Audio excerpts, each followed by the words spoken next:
Welcome to CLIC Connect. I'm your host, Craig Sullivan, and today I've got my very good friend, Mr. Glenn Moon, Vice President at Twin Peaks Restaurants. Glenn, welcome to the show. How are you, buddy? I'm doing great, Craig. Thanks for having me. It's a pleasure.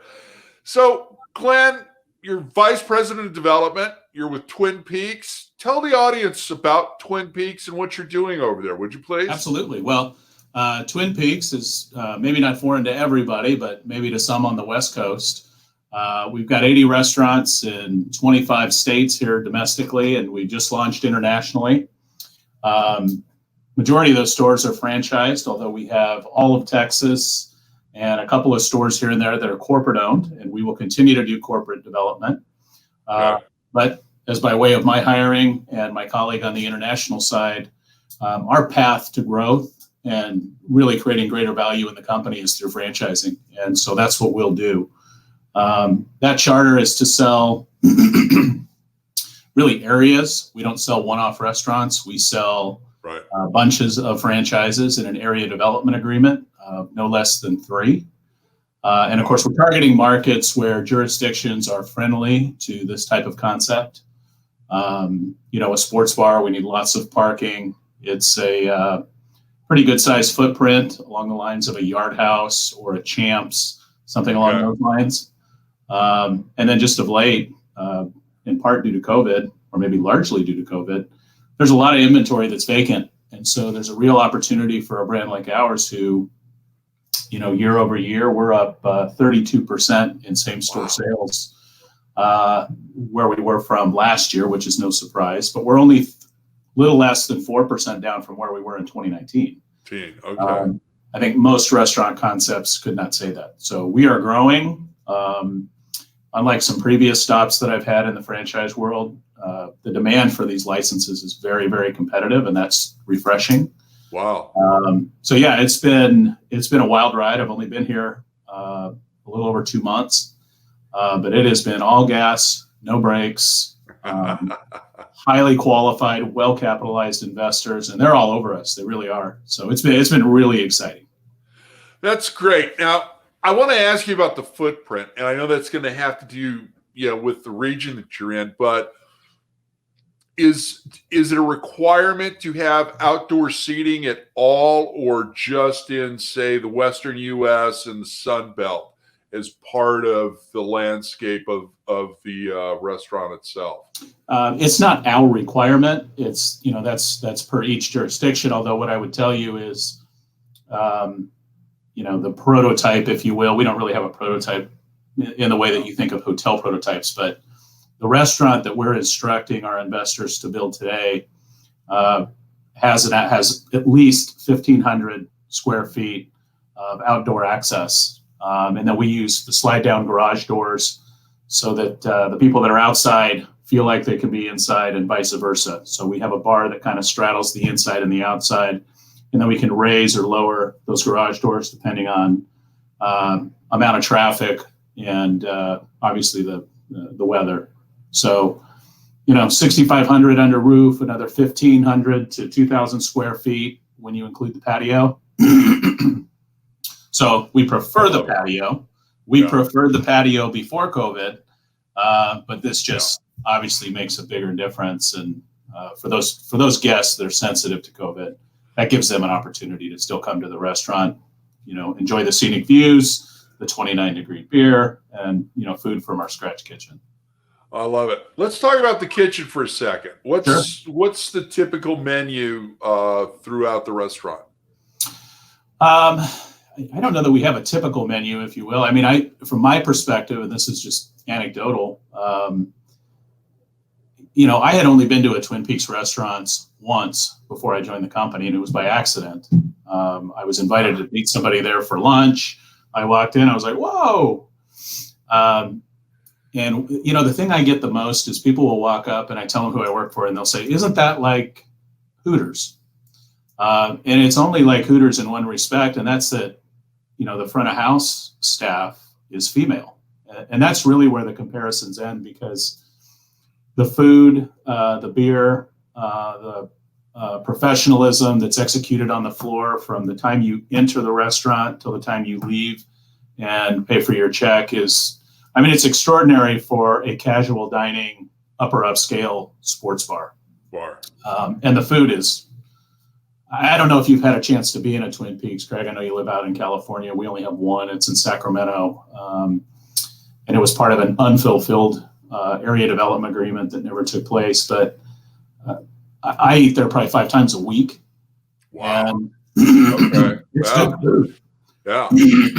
So chicken, obviously chicken, beef, some of the typical comfort food that you would get. But I'll tell you, my favorite thing on the menu is the roast. I mean, we have a roast. We have a pot roast that is just extraordinary.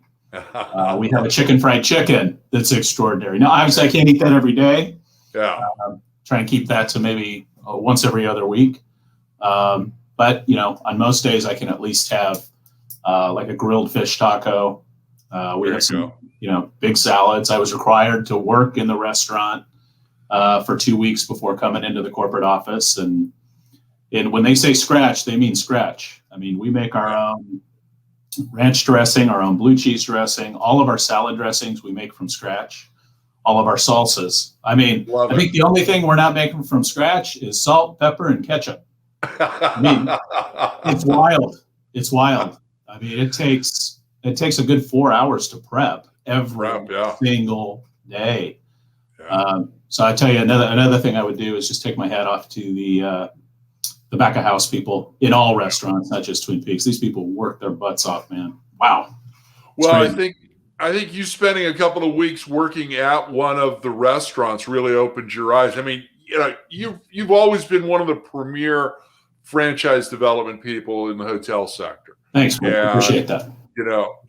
And for you to move to a restaurant, operation, certainly different, and certainly opened your eyes to a lot of different things that, hotels. And that's where I think, this Twin Peaks concept, whether you're going into a full service or a boutique hotel or something else, and you can also do the ghost restaurant, I think is something that is on your radar screens, isn't it? I mean, that's, your connections are all there, and you're seeing also all the investors, and I think it's a good mesh between both worlds. Yeah, and you'll understand this very easily. I mean, an investment is an investment, and if you look at, say, a prototypical Twin Peaks, and you compare it to, say, a Hampton Inn or a Holiday Inn Express or kind of an upper mid-scale brand in that segment, the capitalization is obviously less for,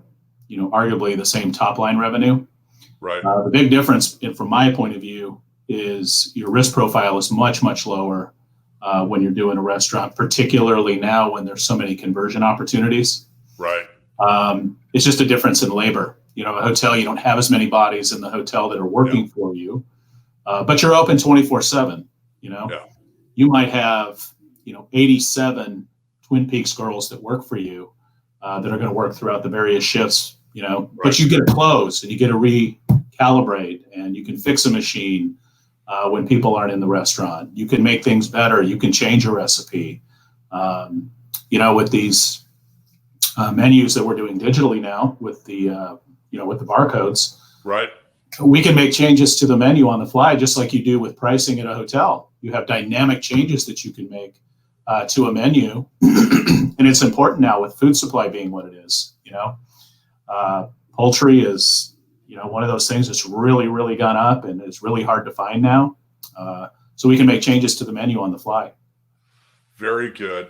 Now, for the audience, what is your territory? Is it the entire U.S. and possibly Canada, or are you defined to say the Western U.S.?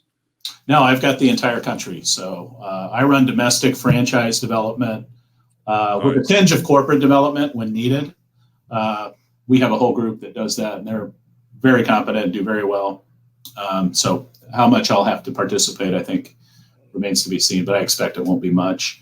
I've got a colleague that just joined who's been in the business for, maybe 40 years, and at one time was a CEO of a franchise restaurant concept. John Briscoe. John lives down in Florida. Yeah. But John covers all of our international, and the guy's probably done 800 or some restaurants internationally. That's a lot. I think he especially did in the international market. I think he did 260 TGI Fridays in England alone. So quite a track record. Yeah, don't write that down because I could be wrong, but I remember it could be Europe. But he's done a lot of development internationally. There you go. Lots of runway. I mean, we've got 80 stores. We'd like to be, 150 or more in 3 years.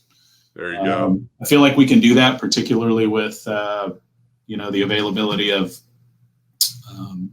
vacant inventory where we can simply come in, program it, put in our FF&E, and get going. There you go. My friend, we are out of time. So Terrific. Shameless plug. How can everybody get a hold of you? You might want to move over a little bit because we're cutting you off in the two shot. There you go. Easiest way is really to go to our website, which is twinpeaks.com. If you want to get a hold of me specifically, it's just glenn.moon@tprest.com, or you can call me 602-715-4729. Love to talk to anybody. Absolutely. Glenn, any big announcements you want to make before we take off? Well, I'll tell you, I started February 8th. I'm signing my first set of agreements later today, Nice. with a new customer that's joining us. He's joining the Buffalo Plaid family. He's down in Houston. He's buying Jacksonville and Tallahassee. So for those of you that are in those markets, better gear up. We're coming for you. I love it. Congratulations, my friend. Thanks, brother. You've got an open invitation to come back anytime you want. And if you're a fan of Friday Night Audit, Glenn's going to be joining us over there shortly. So you'll get a chance to see him again. Glenn, take care of yourself. Thank you for being part of the show. And thank you, our audience, for being part of the show. And if you could follow us on YouTube and subscribe, ring the bells for update notifications, and you can also find us on LinkedIn, Twitter, and Facebook. We would appreciate it. And please, please remember, be kind, share your knowledge. Now go be amazing.